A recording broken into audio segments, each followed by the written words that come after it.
My husband had a brain hemorrhage as a complication of his quadriplegia, and so he wasn't able to go back to teaching. So suddenly I became the breadwinner. One of the things that was always so hard with me about him is just the fact that I could not trust him, because, and it wasn't because he was necessarily a liar, it was because once he was drunk, he didn't remember. I remember being on the playground and literally having that teacher be on, I don't know if it's like seemed like a large space. I'm sure it was smaller. But I remember like them watching from a fence and a group of kids, like my classmates, playing and me being in a separate area and just having them like stare at you, like just watch you like you're a zoo animal. And you know that the other kids they're gonna go nowhere near you because the chance that they get harmed is much greater by connecting with me. I feel like I've always been the one that had to be the adult. You know, that's what happens. Right, exactly. In that very classic child of an alcoholic way, I was always the one who had to be the adult. Yep, I to was him. always the one. Yep, and to my mom to a certain extent. But He adored you. well, he did. He did. So, but yeah, that's true. Wow.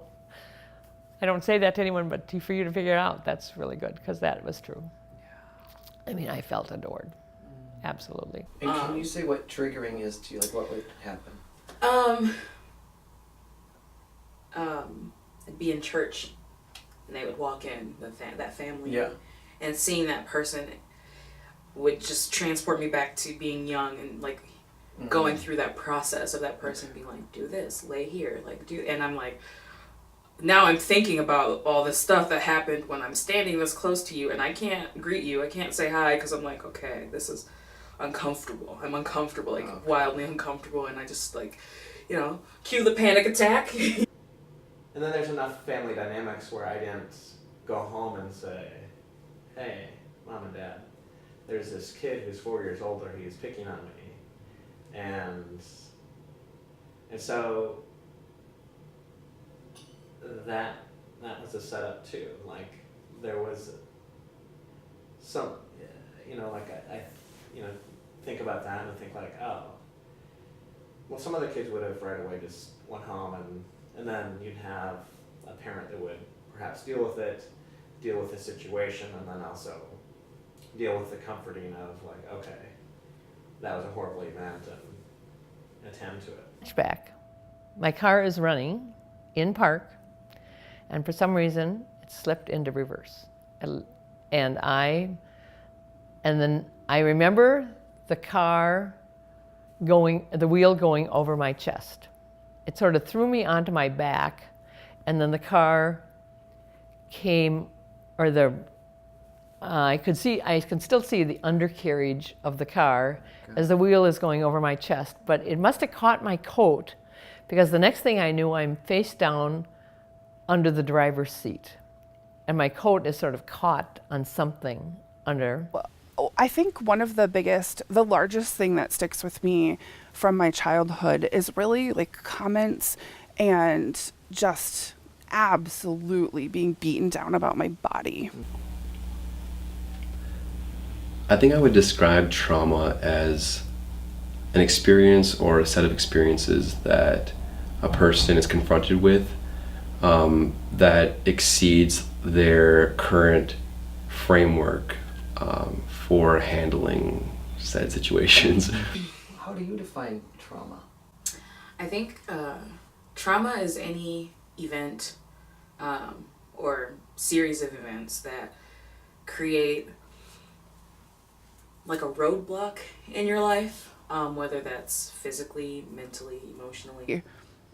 It was inescapable, and it's hard to feel really helpless about something that feels really static or unchangeable or unfixable. And those things have definitely like I said, like those are the voices that stay with me. Like anytime I walk past a group of like white boy teenagers, I am like tense waiting for something. And it definitely has happened as an adult. And that has deeply affected who I am and how I am in the world. And it oftentimes causes them to shut down and maybe reduce their sense of self in order to respond to that.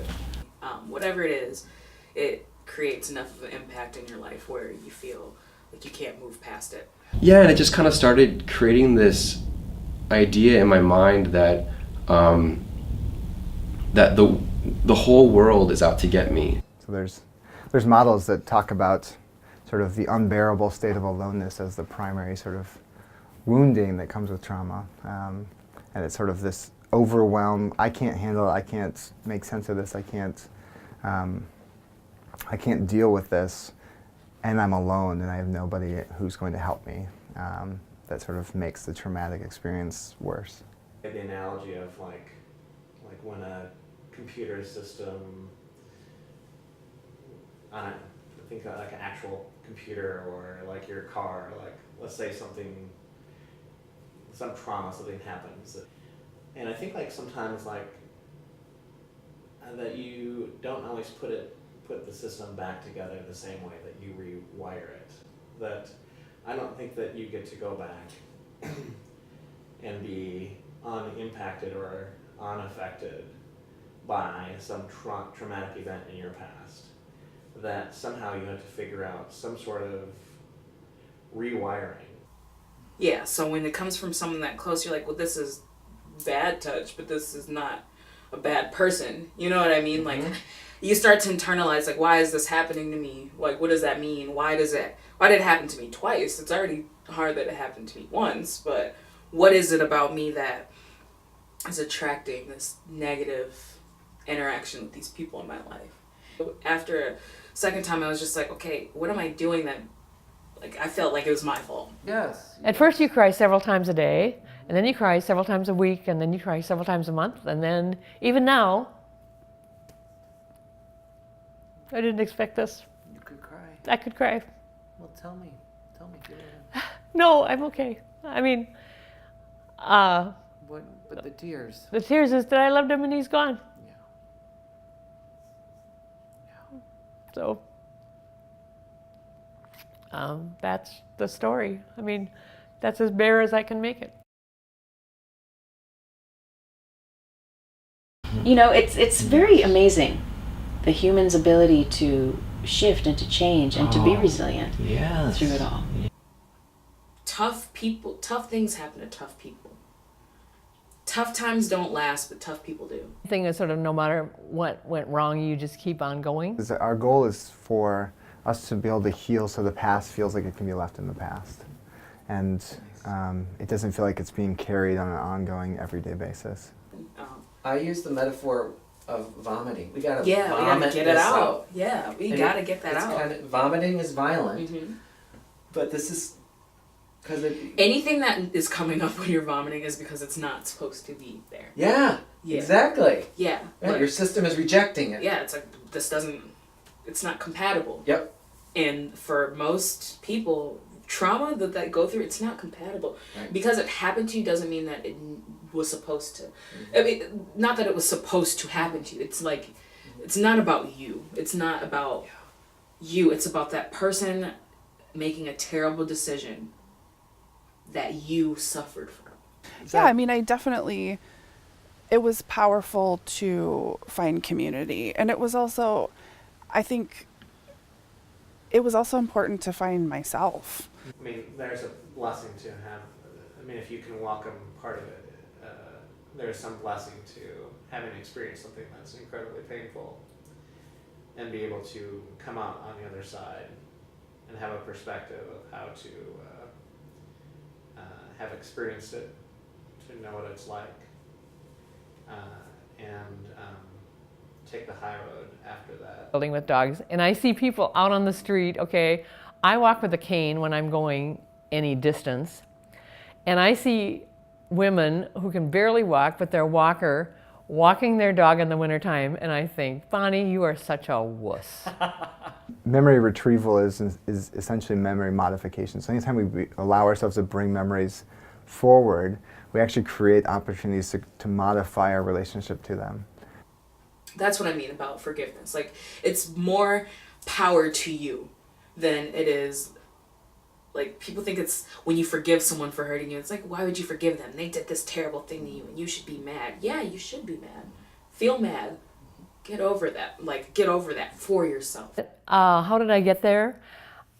If I would look back, I think when I sort of decided, should I say, to be happy, almost. Yes. And so I just decided to be who I was, and it definitely came from the inside. I mean, it was erasing, the pressures from the outside. And so, anyway, so I would say that's the start of my happiness. You see, I like beam. I hear you talk about this, and I beam. Oh, really? Yeah, I just get warm in my chest. Okay. Because you're talking about becoming who you really are. It would literally, it would literally tear me apart to always, like, to just stay in those emotions. And so, for me, it's about feeling them. And what I learned from Full Heart is acknowledging that this emotion that I'm feeling now is a teacher for something. All emotions are valuable. Yeah. Oh my God. You see, I just beam. Yes, because that is my all-time favorite thing that I took away from that Because you were in the live performance piece based on my first book. Different times where I've just cried and cried, like, why am I here? Like, what am I here for? I can't do this. Like, this is kicking my ass. But it's like, you're kicking life's ass. It seems like the opposite way, but you are still here. Another day. You still got past it. You thought you were going to be done with that last thing, and you're not. And so